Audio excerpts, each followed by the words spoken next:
Hello and thanks for joining us on this edition of Green and Gold Gridiron. I'm Brian Groff alongside Keith Roerdink and Jenny Ritchie, and this is a special edition of Green and Gold Gridiron simply because the Packers have already played the Vikings and they, according to our taping schedule, will play the Bears in the future, and the show, through the magic of television, airs after that game. So it's a little bit different this week. We're going to go with a little bit different format. We have a special guest this week that you're going to want to hear this conversation. We will talk with Dorsey Levens, a member of the Green Bay Packers Hall of Fame. Of course, he played with Brett Favre, so we're going to talk about Favre's career and also talk about what Levens has been doing in his post-NFL career. First off, Jenny, with the NFL pick'ems. Woo! I'm finally catching up. I'm so excited about it. The big one is that, yes, she took the Packers, and Keith and I, although wanting the Packers to win, we both said we hope we're wrong. Ye of little faith, though. But you're catching up now. I am. You can keep picking horrible like that. 3 games in a row in brutal honesty, but that's what we get. I'm just saying. We're going to get into those numbers with the NFL pick'ems in the fourth block of this show, so you have to wait a little bit to see where the current standings are there. But first off, Keith's keys going into that game against the Vikings, it was containing Adrian Peterson and for the Packers to find an offensive rhythm. I think for the most part they found rhythm. There were times where not so much, but they did stop Adrian Peterson. He had a long carry of 11 yards. They did, and they stopped him with authority. And I said just slow him down because you can't stop him. They did a pretty good job stopping him. They found offensive rhythm with Eddie Lacy, and really it's all about keeping that going. If you want to be a playoff contender, if you want to be taken as a Super Bowl contender, you need to do those things week in and week out. That was a good start after 3 losses in a row. Eddie Lacy in that game against the Vikings really looked like the Eddie Lacy of old, so that was great to see, and hopefully that continues. Time for us to take our first break. When we come back, we will welcome our special guest, a member of the Green Bay Packers Hall of Fame, Dorsey Levens, coming up after this. Brought to you in part by Hermanning Financial Group. Hermanning Financial Group strives to help you and your family reach your financial goals while demonstrating their core values of integrity, independence, and innovation. With offices in Wausau, Stevens Point, Manitowoc, and Wisconsin Rapids, proudly supports Junior Achievement, North Central District. Junior Achievement gives young people the skills they need to own their economic success. Our volunteers help students with financial literacy, work readiness, and entrepreneurship. And it's really helping me understand how it's going to be in the future. Do you like to walk? Do you want to live longer? You will love square dancing. Friends you meet for life. Marvelous people. I guess I meet people. I love it. Love it. I love square dancing. The fun, the family. Great variety of music. The camaraderie. Too young? It's fun. Try it, you'll like it. Call 715-544-7969. Visit WisconsinSquareDancing.com for more information.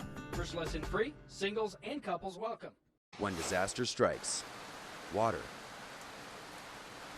fire, storm damage, and even mold, we take care of them all. Anytime, day or night, 24 hours, 7 days a week. Quality service and customer satisfaction are top priorities. Tell your insurance company you prefer North Star Cleaning and Restoration. And remember, don't just get it clean, get it North Star clean. NorthStarCleaning.net.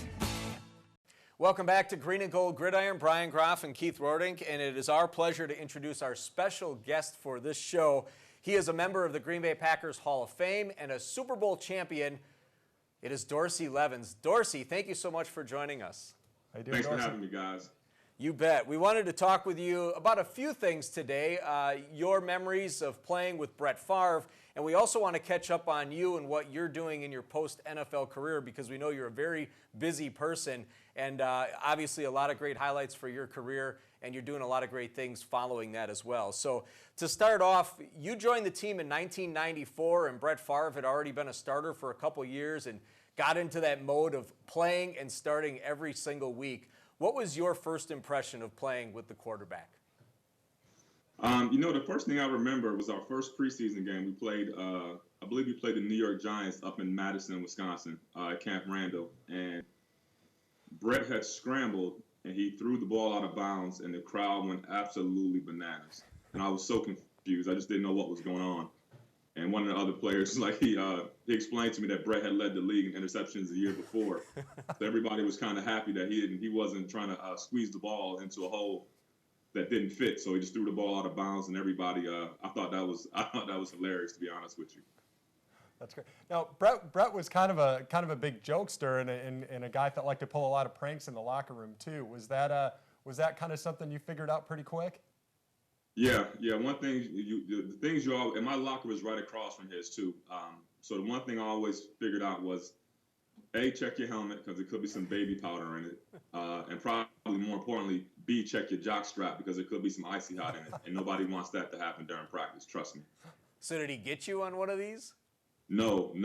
I was always on alert, and not saying that he couldn't have gotten me, but I was always on high alert, and I always saw him doing it to other people, and saw the results of what happened to those other people, and I wanted no part of it.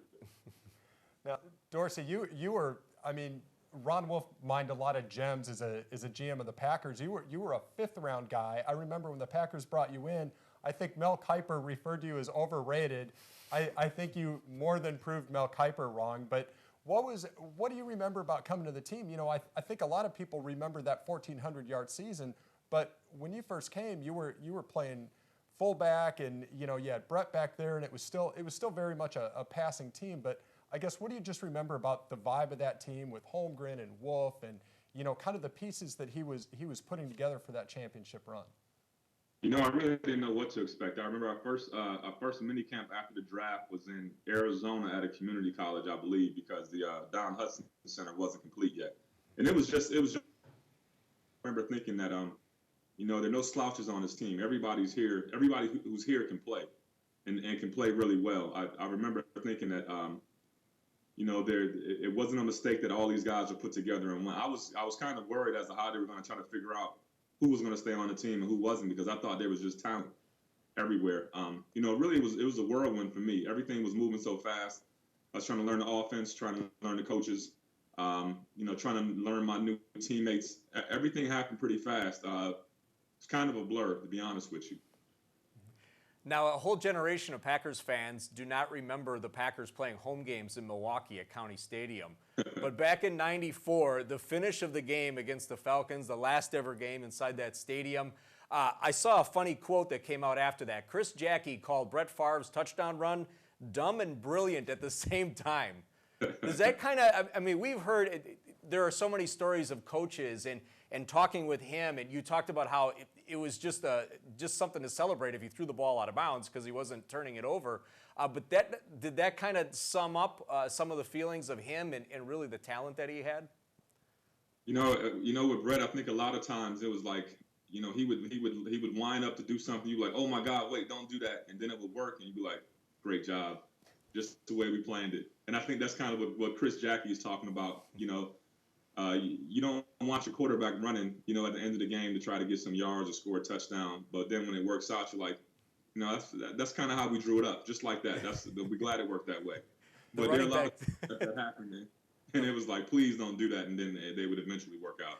Because the running back in you is saying, give me the ball. Oh, absolutely. I can do it way better than you can do it. Please give it to me.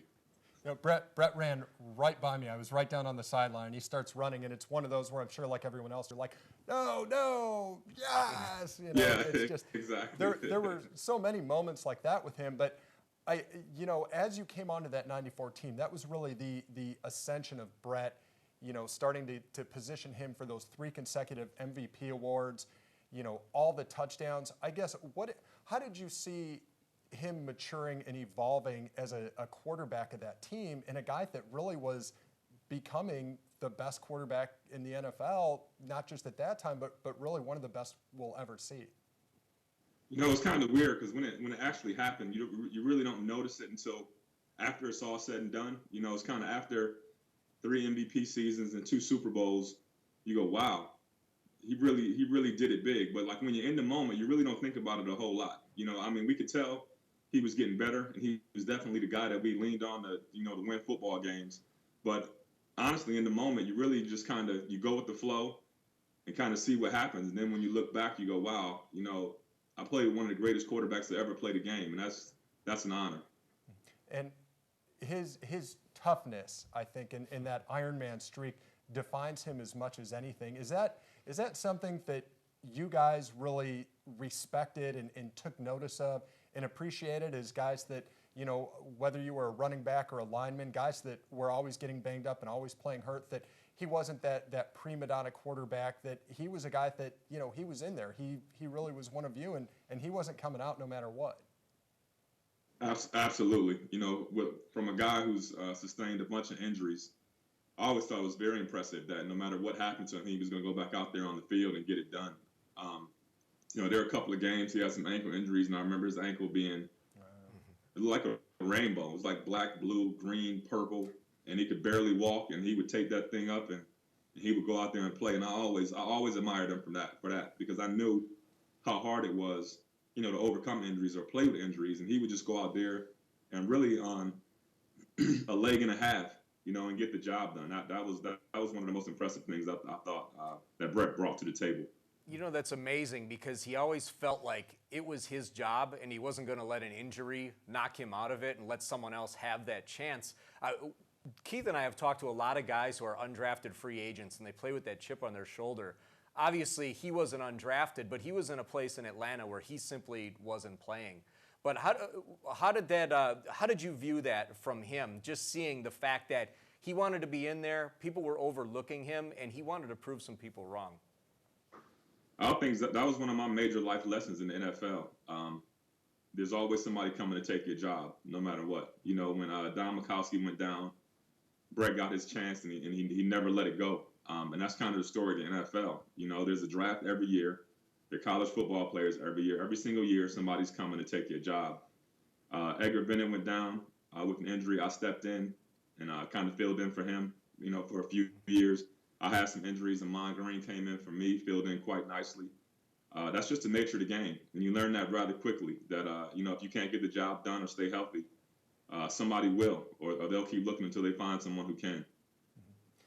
Now, you were part of such great teams when you played, and again, you know, the Super Bowl run, and you were always out on the field with Brett for the most part, but did you ever have an opportunity within a moment of the game where you saw him do some crazy scramble or make some ridiculous throw? Was there ever a time within the game where you could appreciate and just be like, wow, I can't believe you just did that? No, I think most of my moments were actually on the field with him. You know, it was either one of those underhand passes or one of those. You got a few of those, right? The flips? Yeah, exactly. Or even the no-look passes. You know, I would do a check down over the middle of the ball, and he'd be looking out to the flat, and he'd just pop it right off to you. And you just always had to be aware and had to be ready because anything could happen. At the end of your career, you played with other teams, so you know what it's like, as Brett did when he went and played elsewhere. How important do you think it was to see the reconciliation that we're seeing with Favre coming back, going into the Hall of Fame, being inducted into that Ring of Honor, and generally being embraced once again by Packers fans? I think it's important. I also thought it was inevitable. You know, I knew in the heat of the moment, you know, when he was traded to the Jets, and there was some bad blood between he and Ted Thompson. You know, this is a very emotional sport, a very emotional game, and it's hard to not let your feelings get involved. And you know, most of us wear our emotions on our sleeves, and I think that's what happened. But I did think eventually it would all blow over. I thought it would take some time, you know, after Brett retired, because we just had such a great time in Green Bay, and I think it'd be kind of impossible to throw all that stuff out the window. So I'm glad everybody's kind of you know, put their feelings aside and come together and do what's right and what needed to be done. Outside looking in, you and Brett are, I believe you guys are the same age, or I'm sure within a year of each other, you know, as am I. And what was there a little sense of awe what he was still doing so late in his career? It was. I didn't think he was ever going to retire. I thought he was going to be like the first 50-year-old quarterback to ever be playing in the NFL. And I thought he had the stamina to do it. But yeah, it was, you know, and I was proud, you know, to say that I played with this guy, I won a Super Bowl with him. You know, and even when he left Green Bay, I always followed his career, followed all of his games, and wished him the best. So definitely one of those things where, you know, you can, when my kids grow up and go, you know what, I played with that guy before, and he's one of the greatest to ever do it. We enjoy sharing the memories with our special guest, Dorsey Levens, a member of the Green Bay Packers Hall of Fame. We're going to take a break. When we come back, we're going to catch up on what Dorsey has been doing in his post-NFL career. Much more to come here on Green and Gold Gridiron. Looking for a high-impact way for your business to stand out from the rest? Flipside Graphics specializes in vehicle wraps, vinyl graphics, and much more. Cutting-edge graphics with professional results is what we stand for. Have a large fleet that needs to be flipped or shirts to be embroidered? Our design team will handle every aspect of the project from start to finish. We design it, we wrap it, we flip it. Call Flipside Graphics today and stand out from the competition. When disaster strikes, water, fire, storm damage, and even mold, we take care of them all. Anytime, day or night, 24 hours, 7 days a week. Quality service and customer satisfaction are top priorities. Tell your insurance company you prefer North Star Cleaning and Restoration. And remember, don't just get it clean, get it North Star Clean. NorthstarCleaning.net. Hermiting Financial Group strives to help you and your family reach your financial goals while demonstrating their core values of integrity, independence, and innovation. With offices in Wausau, Stevens Point, Manitowoc, and Wisconsin Rapids, proudly supports Junior Achievement North Central District. Junior Achievement gives young people the skills they need to own their economic success. Our volunteers help students with financial literacy, work readiness, and entrepreneurship. And it's really helping me understand how it's going to be in the future. We are back here on Green and Gold Gridiron with our special guest, Dorsey Levens, joining us via Skype. And our thanks again to Mayfield Sports for helping us set this up. Dorsey, we want to talk about what you've been doing in your post-NFL career. Players, as we've come to find out, and you have now lived it, go through a different stage. You play, you're in the limelight, your career comes to an end, and then you have to find something else to do. And what really happens is you're still at a young age, and I'm sure you're wondering what's next. You have been able to find a lot of things to fill your time. What kind of projects have you gotten into? Because I know there's been quite a few. Yeah, right now I'm actually sitting in a hotel room in Brooklyn, New York right now. I'm on a stage play with Tyler Perry called Medea on the Run. We've been all over the country this year. We've probably done close to 80 shows. When this week is over, I think we'll be at 85. It's been a blast. Like I said, we're in Brooklyn. We got 7 shows here tonight. One tonight is Thursday, so 1 tonight, 1 tomorrow, 3 on Saturday, 2 on Sunday. It's been great, traveling the country, being on stage with a Medea character that I've grown up and loved, that I've gone to see personally in Atlanta at stage plays. It's really been a thrill. Late in my career, I always thought I was curious about acting, so I went and took some classes, and it's taken some time, but things are falling into place. And your first role was being in We Are Marshall, which Matthew McConaughey. I mean, it's a movie everybody has known and many have seen. So, what was that experience like? Obviously, you must have liked it enough that you knew you wanted to pursue this. Yeah, it was kind of like what we talked about earlier. My first mini camp with the Packers. Everything's moving kind of fast. You don't really know what to expect. Just kind of holding on and kind of feeling the flow and finding out how everything works. But definitely, Matthew McConaughey, Matthew Fox, it was a great experience. It really was, just to see how Hollywood works and how much time and effort it takes. A lot of those scenes they shoot, 10, 15, 20 times. It's just over and over again until they get it right. As the motto in Hollywood goes, hurry up and wait. There was a lot of rushing and a lot of waiting. But that's how the business goes. And, I enjoyed it, and hopefully we'll have some more opportunities like that coming in the future. You also produced a documentary on concussions called Bell Rung, and obviously that's been a tremendous issue for NFL players in their post-career. Please tell us about the importance of that to you and what kind of message you'd like to send with that. Really, it's weird how I just kind of stumbled upon it. Obviously I'm in the film industry. I've done some writing. I've done some producing. A friend of mine had mentioned doing something on concussions in hockey, and I'm not a big hockey fan, so I don't know anything. So I said, I've been hearing some things about NFL guys. Let's do some research. And once we did the research, the findings were astounding and quite, they made you worry a lot as well. So we go in there, and we start interviewing people and talk about, what guys are dealing with post-career. And it's not just NFL guys, it's college guys, it's high school guys. And at the end of the day, my biggest goal was to create some awareness of what can happen, when you return into these games after these concussions, especially when your brain hasn't had time to fully heal, and some of the long-term ramifications of of going back into the game, especially at the younger level for kids, because in youth football, if they get that first concussion, they go back in the game before it heals, that second one can be fatal. And no one wants to lose a child over Little League football. So basically right now, just putting the word out there, letting people know, it's a great sport. We all love it, but there are some dangers involved. There's also a movie coming out Christmas Day with Will Smith called Concussion, based on the League of Denial, another great documentary, based on the official findings or the initial findings of CTE with Mike Webster, who played for the Pittsburgh Steelers. So there's a lot of information out there, but I think there's a lot more coming down the pipe.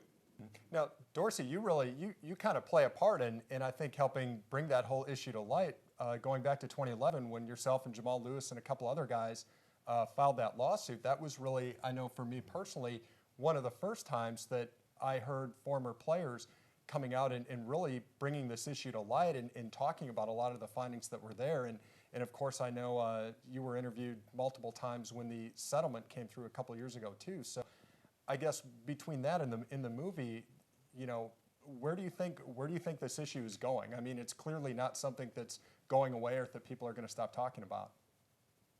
Yeah, that's definitely not going away. And I think this is the tip of the iceberg. I think we're going to find out as time goes on, there are a lot more guys affected than we initially thought. But like I said, my job or my goal is to just make people aware, especially the guys that are on the football field and the parents of the guys, the younger guys who are on the football field. Just pay attention to what's going on. And when a guy has a concussion, just sit them down. Football is not, it's not the end of the world if you don't play again. So if you need time to heal, sit down, heal, get healthy again. And when you're healthy, then you can go back and play. Very good points. Dorsey Levens, we know that you're a very busy man, so we want to thank you for taking a few minutes with us today. Thank you so much. You got it. Thanks for having me, guys. Dorsey. Take care. All right. We'll be back after this. When disaster strikes, water, fire, storm damage, and even mold, we take care of them all. Anytime, day or night, 24 hours, 7 days a week. Quality service and customer satisfaction are top priorities. Tell your insurance company you prefer North Star Cleaning and Restoration. And remember, don't just get it clean, get it North Star clean. NorthstarCleaning.net. Hermiting Financial Group strives to help you and your family reach your financial goals while demonstrating their core values of integrity, independence, and innovation. With offices in Wausau, Stevens Point, Manitowoc, and Wisconsin Rapids, proudly supports Junior Achievement, North Central District. Junior Achievement gives young people the skills they need to own their economic success. Our volunteers help students with financial literacy, work readiness, and entrepreneurship. And it's really helping me understand how it's going to be in the future. Do you like to walk? You want to live longer? You will love square dancing. Friends you meet for life. Marvelous people. Like I said, meet people. I love it. Love it. I love square dancing. The fun, the family. Great variety of music. The camaraderie. Too young? It's fun. Try it, you'll like it. Call 715-544-7969. Visit WisconsinSquareDancing.com for more information. First lesson free, singles and couples welcome. Welcome into the final segment of Green and Gold Gridiron. As I mentioned earlier in the show, this being taped prior to the Thanksgiving game, but of course the schedule being Brett Favre and his number and his name being unveiled on the north facade at Lambeau Field, a place where he had so many terrific moments. A true legend of the game, Brian. Somebody that is a first ballot unanimous Hall of Famer. For me, the most defining stat of his career will always be those 297 consecutive starts, 321 with playoffs, the toughest quarterback you'll ever see in your life. So, well deserved and well worth the wait to see his name up on that facade. And each of us could have filled a book full of notes when it came to Brett Favre moments that we could have discussed with Dorsey Levens, but thankful that we got to spend some time with Dorsey and reminisce on some of those great moments in Brett Favre's career. Let's bring Jenny in, and she's been on a roll for the NFL Pick'em. She went 2-3 last week. Keith as well. I only got one, but the gap is I have a 3-game lead on Keith, and suddenly Jenny's just too bad. I'm coming for you. It's going to happen. So my competitive spirit is coming out. With Jenny being on a roll, she's hit her mid-season form. We are seeing it now. We are Stop only listening to other picking people. games scheduled to play on Sunday, and we're going to have just one game from the NFC North because the Lions and the Bears and the Packers are playing on Thursday. So Vikings and the Falcons, this game in Atlanta. Jenny, who do you have? This was a toss-up for me. I think I'm going to go with the Vikings. I mean, they're pissed off right now. They lost. They're annoyed. Like, they're going to come back. That on TV, Jenny. I'm going to go with the Vikings. You'll probably be beeped later. What do you have, Keith? I'll also take the Vikings. Same reasons as Jenny. And because I want this to be close to the finish, I'm going to go with Atlanta. Oh, Jenny, what are thank your you. 2 locks? My locks, I'm taking the Broncos over the Patriots. Bold choices, but that's how I'm going to win over you guys. And then I'm going to take the Bengals over the Rams. Okay, Keith, I your am locks? also going to take the Bengals. Because Keith is stealing our picks again. I'm going to take the Bengals over the talk about Rams, this. but here's what I'm going to do for Jenny. I'm going to take the Patriots over the Broncos because Okay. I think after seeing a little game film of the 6'8" Brock Osweiler, it's all downhill. Here's where we start to separate. Okay, so those are your not your keys, but My your picks. keys, yeah. And for mine, I'm going to go with the Cardinals on the road over the 49ers. Carson Wow. Palmer.